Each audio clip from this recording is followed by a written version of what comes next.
अध्यक्ष महोदय, 30/10/2023 ला एक दुर्दैवी घटना माझ्या जिल्ह्यामध्ये, जी बीड जिल्ह्याच्या इतिहासामध्ये घडली नाही किंवा घडून आणलेली गोष्ट आमच्या बीड जिल्ह्यामध्ये झाली।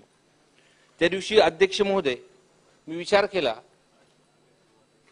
की मराठा आरक्षणासंदर्भातला जाहीर पाठिंबा आमदार म्हणून आम्ही दिला आणि माझ्या मतदारसंघामधल्या जिल्ह्यामध्ये सर्व समाज बांधवांनी दिला।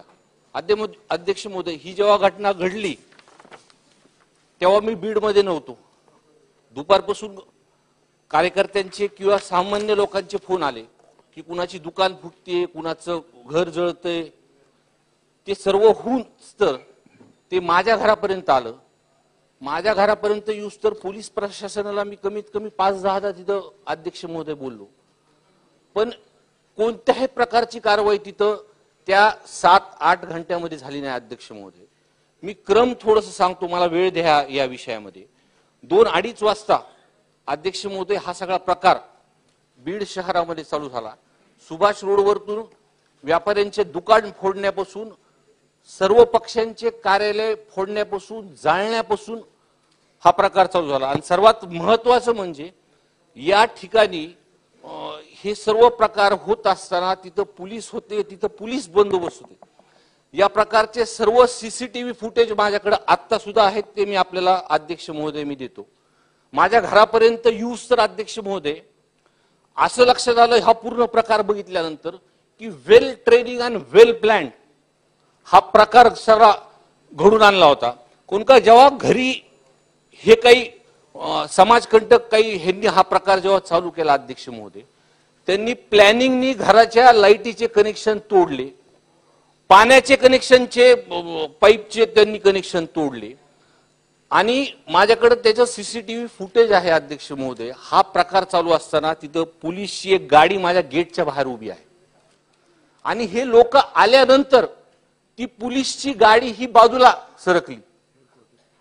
आणि सर्वात महत्त्वाचं की माझ्या घराचं गेट म्हणजे रस्ता ओलांडल्यानंतर पोलीस मुख्यालय आहे अध्यक्ष महोदय, म्हणजे तिथं रिझर्व्ह फोर्स तिथं असते, सगळी पोलीस यंत्रणा दंगल पथक तिथं उपस्थित असतं आणि हे प्रकार झाल्यानंतर पोलिसाची गाडी तिथून निघून जाते साहेब।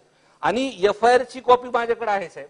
त्या FIR च्या कॉपीमध्ये तिथं पोलिसांनी जी फिर्याद दिली त्या फिर्यादीमध्ये असं सांगितलं की तिथं बुलेटच्या गोळ्या चालवल्या किंवा धुराच्या कांड्या तिथं आपल्याला चालवल्या, पण त्या सीसीटीव्ही फुटेज मध्ये असला कोणताही प्रकार तिथं झालेला नाही।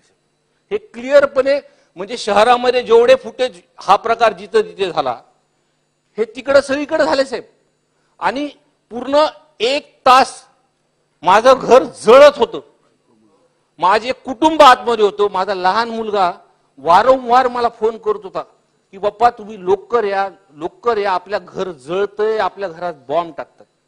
अध्यक्ष महोदय, आमदार म्हणून मी सर्वांना हा प्रश्न विचारतो की आपल्या घरावरती आपल्या मतदारसंघामध्ये अशी जर परिस्थिती निर्माण झाली असती आणि आपण घरी नसतो आणि पोलीस प्रशासनाला आपण वारंवार फोन करतोय, पण साधं तिथं सायरन सुद्धा वाजलं नाही अध्यक्ष महोदय। आणि 1 घंट्यानंतर सगळं घर जळाल्यानंतर कसं बसं माझं कुटुंब त्या परिस्थितीतून वाचलंय अध्यक्ष महोदय। बरं, हे झाल्यानंतर सर्वात महत्वाचं की मी जे तुम्हाला म्हणलं की हे वेल प्लॅन्ड होतं, हे जे मुलं चालत होते हे काही म्हणजे हे आज 7 ते 8 तासामध्ये हे शहरामध्ये पायी चालत होते अध्यक्ष महोदय। म्हणजे एका ठिकाणून दुसऱ्या ठिकाणावर जायला हे काही मोटरसायकलवर जात नव्हते अध्यक्ष महोदय आणि पोलीस प्रशासन त्यांच्या सोबत चालत होतं। आणि एक ठिकाणून एखादं ऑफिस जाळलं किंवा एखादं ऑफिस फोडल्यानंतर दुसऱ्या ठिकाणी जात असताना हे एकमेकाला खोलून सांगत होते की इकडचं काम झालेलं आहे, पुढच्या क्रमांकावरती चला। या पूर्ण घटनेला जिथं जिथं दगडफेक झाली, जिथं जिथं ह्या गोष्टी झाल्या त्याला क्रमांक दिले होते। म्हणजे हे त्यांनी त्यांच्या अंगावरती सॅक लावले होते, तिथं पेट्रोल बॉम्बचा उपयोग झाला, फॉस्फरस बॉम्बचा उपयोग झाला। माझ्यानंतर हे गेल्यानंतर जयसिंग काका सोळुंकेंच्या घरी गेले अध्यक्ष महोदय, त्यांचं घर सुद्धा जाळलं। मी तिथं सुद्धा परिस्थिती बघण्यासाठी मी तिथं गेलो होतो। अहो, त्यांच्या घराची परिस्थिती वाईट होती। मला सांगा, त्यांचं मंदिर सुद्धा तोडलो, मंदिर सुद्धा तोडत असतात हे लोक। त्याच्यानंतर ते शिवाजीदादा पंडित त्यांच्या घरी गेले, त्यांचे कार्यकर्ते तिथे जमले, त्यांच्या सुद्धा तिथं तुफान दगडफेक झाली. दगडफेक झाल्यानंतर सुद्धा माझ्या कानावरती असं आलं की ते लोक गेल्यानंतर तिथं धुळाच्या कांड्या चालल्या. त्याच्यानंतर ते बस स्टँड मध्ये गेले, बस स्टँड मध्ये बसच्या तोडाफोडी केल्या. हे सर्व करत असताना ते पायी चलत शेवटी सिव्हिल हॉस्पिटलमध्ये गेले. मला वाटतं 8:30-9चा प्रकार. तिथं सगळ्यांनी चेहरे धुतले आणि चेहरे धुवून आपल्या आपल्या पद्धतीने तिथून निघून गेले अध्यक्ष महोदय. आणि ह्याचे सगळे फुटेज, ह्यांच्या गाड्या कुठून येतात, गाड्याचे नंबर काय आहेत. बरं, ह्याच्यानंतर ह्या सर्वांना अध्यक्ष महोदय अटक झाले. अटक होऊन सुद्धा 20-22 दिवस झालेत अध्यक्ष महोदय. पण कोणत्याही पद्धतीचा तपास, खरं तर हे सगळे कोऑर्डिनेटर आहेत, गृहमंत्री साहेब हे सगळे कोऑर्डिनेटर आहेत. एकमेकाला फक्त हे कोऑर्डिनेट करून सांगत होते की या नंबरवर चला आणि त्या नंबरवर चला. खऱ्या अर्थाने ह्याचा मास्टर माइंड कोण आहे हे हुडकून काढणं फार गरजेचं आहे. आदरणीय भुजबळ साहेबांनी सुद्धा माझ्या घरी भेट दिली. भुजबळ साहेब, आपले कौटुंबिक संबंध आहेत आणि आपण घरी भेट दिली, आपण माझ्याबद्दल बाहेर सुद्धा बोलले. पण मी प्रामाणिकपणे सांगतो अध्यक्ष महोदय, मी ह्याचा सर्व एक आमदार म्हणून, लोकप्रतिनिधी म्हणून ह्या सर्व प्रकारचं बारकाईने जेव्हा परिस्थिती ही बघितली, त्याच्यानंतर मला हे लक्षात आलं की ह्या घटनेमध्ये मराठा समाजाच्या आंदोलकांचा कुणाचाही संबंध नाही किंवा इतर समाजाच्या कुणाचाही संबंध नाही. हे जेव्हा सीसीटीव्ही फुटेज मध्ये काही लोकांचे चेहरे आले किंवा शहरामध्ये हे गावगुंड फिरत असताना जे लोकांनी बघितलं, त्यांच्या चेहऱ्यावरून लक्षात आले हे कुणाशी ना कुणाशी निगडीत आहेत अध्यक्ष महोदय. आणि जेव्हा ह्यांचे कॉल रेकॉर्ड किंवा ह्यांचे सगळे रेकॉर्ड जर काढले, ते हे त्या घटनास्थळी कुणाला बोललेत हे पूर्णपणे लक्षात येऊ. अध्यक्ष महोदय, हा फक्त माझ्या घराचा किंवा मतदारसंघाचा विषय नाही. बीड शहरामध्ये, बीड जिल्ह्यामध्ये हा प्रकार झाला, हा पूर्ण महाराष्ट्राने बघितला.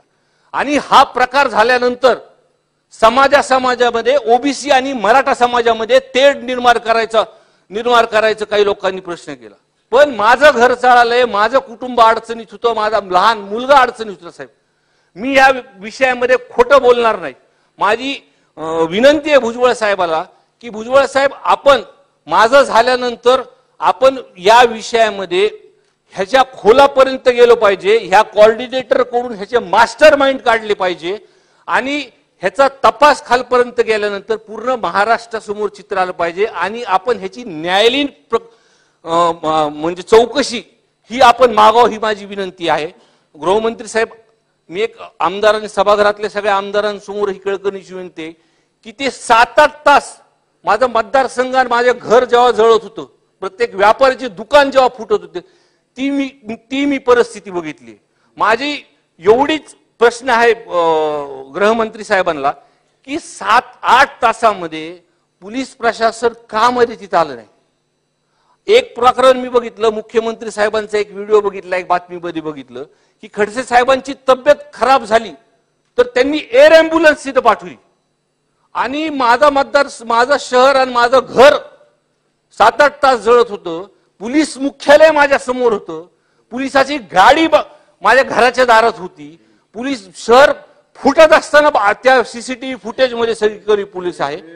कशामुळे पोलीस प्रशासनाने ह्या संदर्भात, खऱ्या अर्थाने मला पोलीस प्रशासनावरती टीका करायची नाही. मी का आतापर्यंत मी बघितलंय की आम्ही जेव्हा पण त्यांना कोणतेही प्रकरण सांगतो ते एकदम पुढाकाराने आम्हाला मदत करतात.